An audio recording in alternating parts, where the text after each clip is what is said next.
ఓం నమ శివాయ. 3వ అధ్యాయము. పిశాచములకు ముక్తి కలుగుట.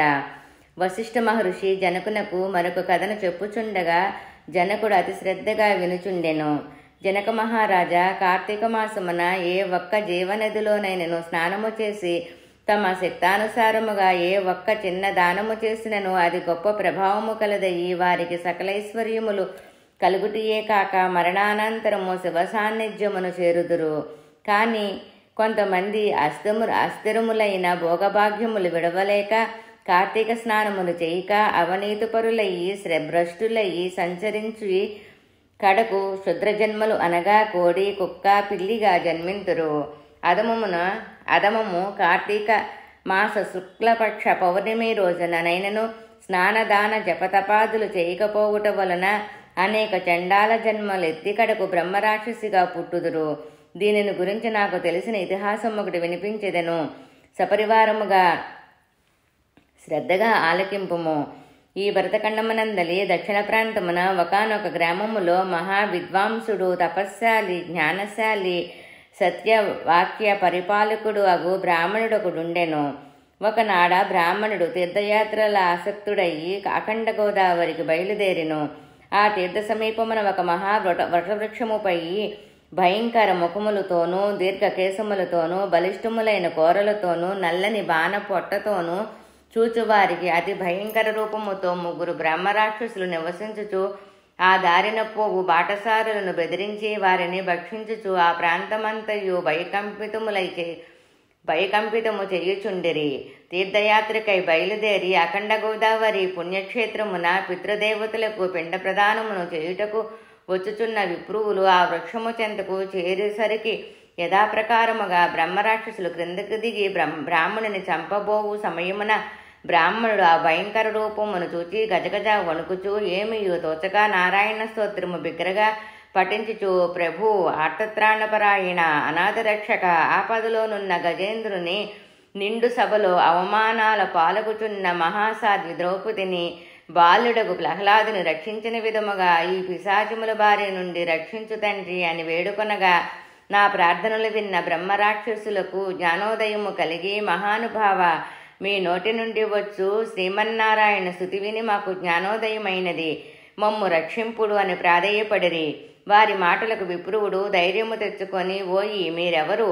ఎందులకు మీకీ రాక్షస రూపములు కలిగెను? మీ వృత్తాంతములు తెలుపుడు అని పలకగా, విప్రపుంగవ, మీరు పూజ్యులు, ధర్మాత్ములు, వ్రతనిష్టాపరులు. మీ దర్శన భాగ్యము వలన మాకు పూర్వజన్మమందలి కొంత జ్ఞానము కలిగినది. మీకు ఇక నుండి మా వలన ఏ ఆపద కలగదు అని అభయమిచ్చి అందుకు బ్రహ్మరాక్షసుడు తన వృత్తాంతమును ఈ విధముగా చెప్పసాగెను.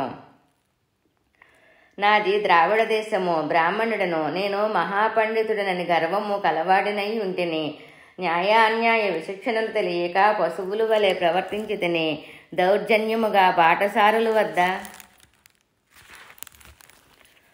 అమాయక గ్రామస్తుల వద్ద ధనము లాగుకొనుచు దుర్వాసనములతో భార్య పుత్రాదులను సుఖపెట్టక పండితులను అవమానపరుచుచు లుబ్ధుడనయ్యి లోకకంఠుడుగా నుంటిని. ఇట్లుండగా ఒకానొక పండితుడు కార్తీక మాస వ్రతమును యథావిధముగా నాచరించి భూత తృప్తి కొరకు బ్రాహ్మణ సమారాధనము చెయ్య తలంపుతో పదార్థములు సంపాద నిమిత్తము దగ్గరనున్న నగరమునకు బయలుదేరి ఇట్లుండగా ఒకానొక పండితుడు కార్తీక మాస వ్రతమును యథావిధముగా నాచరించి భూత తృప్తి కొరకు బ్రాహ్మణ సమారాధన చెయ్య తలంపుతో పదార్థ సంపాద నిమిత్తము దగ్గరనున్న నగరమునకు బయలుదేరి తిరుగు ప్రయాణములో మా ఇంటికి అతిథిగా వచ్చెను. వచ్చిన పండితుని నేను దూషించి కొట్టి తన వద్దనున్న ధనము వస్తువులు తీసుకొని ఇంటి నుండి గంటివేచి తిని. అందులకు ఆ విప్రువునకు కోపం వచ్చి, ఓరి నీచుడా, అన్యక్రాంతముగా డబ్బు కూడబెట్టిన చాలక మంచి చెడ్డలు తెలియక తోటి బ్రాహ్మణుని కూడా ఆలోచించక కొట్టి తిట్టి వస్తు సామాగ్రిని దోచుకుంటివి. కాన నీవు రాక్షసుడివయ్యి నరభక్షకుడువుగా నిర్మానుష్య ప్రదేశములో నుందువుగాక అని శపించుటచే నాకీ రాక్షస రూపము కలిగినది. బ్రహ్మశాస్త్రమునైనా తప్పించుకోవచ్చును, కానీ బ్రాహ్మణ శాపమును తప్పించలేము. కాన నా ఈ అపరాధము క్షమింపమని వారిని ప్రార్థించెను. అందులోక అతడు దయతలచి, ఓయి గోదావరి క్షేత్రమునొక వటవృక్షము కలదు. నీవందు నివసించుచు ఏ బ్రాహ్మణుడు కార్తీక వ్రతమాచరించి పుణ్యఫలమును సంపాదించి యుండునో ఆ బ్రాహ్మణుని వలన నీవు పూర్వజన్మ నొందుదువుగాక అని లోపలికి వెడిలిపోయిను. ఆనాటి నుండి నేను ఈ రాక్షస రూపమున నరభక్షణము చేయుచుంటిని. కాన ఓ విప్రోత్తమ, నన్ను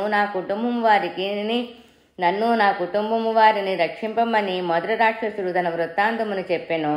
ఇక రెండవ రాక్షసుడు, ఓ ద్విజోత్తమ, నేను కూడా పూర్వజన్మలో బ్రాహ్మణుడినే. నేను నీచుల సహవాసము చేసి తల్లిదండ్రులను బాధించి వారికి తిండి పెట్టక మార్చి అన్నమో రామచంద్రాయనటులు చేసి వారి ఎదుటిని నా భార్యా బిడ్డలతో పంచపక్ష పరమాన్నముతో భుజించుచుండెడు వాడును.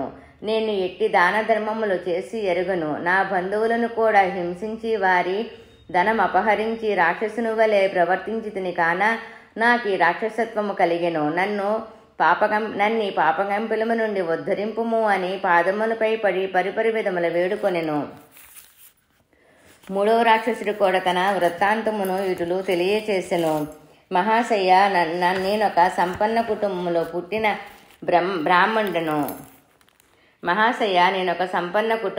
పుట్టిన బ్రాహ్మణుడను. నేను విష్ణువాలయములో అర్చకునుగా యుంటిని. స్నానమైనను చేయక కట్టుబట్టలతోనే దేవాలయములో తిరుగుచుండెడు వాడను. భగవంతునికి ధూపదీప నైవేద్యములైనను సమర్పింపక భక్తులు కొని తెచ్చిన సంబరములను నా ఉప్పుడగత్తెకు అందచేయుచు మధ్యమాసములను సేవించుచు పాపకార్యము చేసినందున నా మరణానంతరము ఈ రూపమును ధరించితిని. కాన నన్ను కూడా పాప విముక్తిని కావింపుమని ప్రార్థించెను.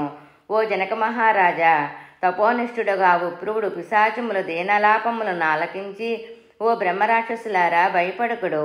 మీరు పూర్వజన్మములో చేసిన ఘోర కృత్యముల వలన మీకు ఈ రూపములు కలిగెను.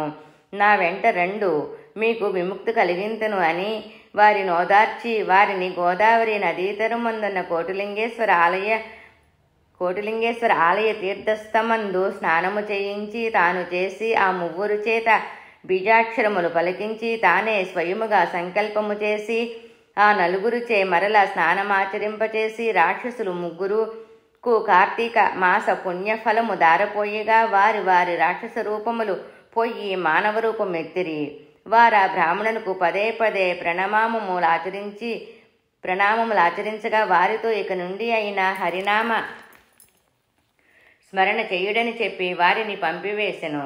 కార్తీక మాసములో గోదావరి స్నానమాచరించి హరిహరాదులు సంతృప్తి నొంది వారికి సకలైశ్వర్యములు ప్రసాదింతురు. ఓం నమః శివాయ. కార్తీక పురాణము 3వ అధ్యాయము సంపూర్ణం.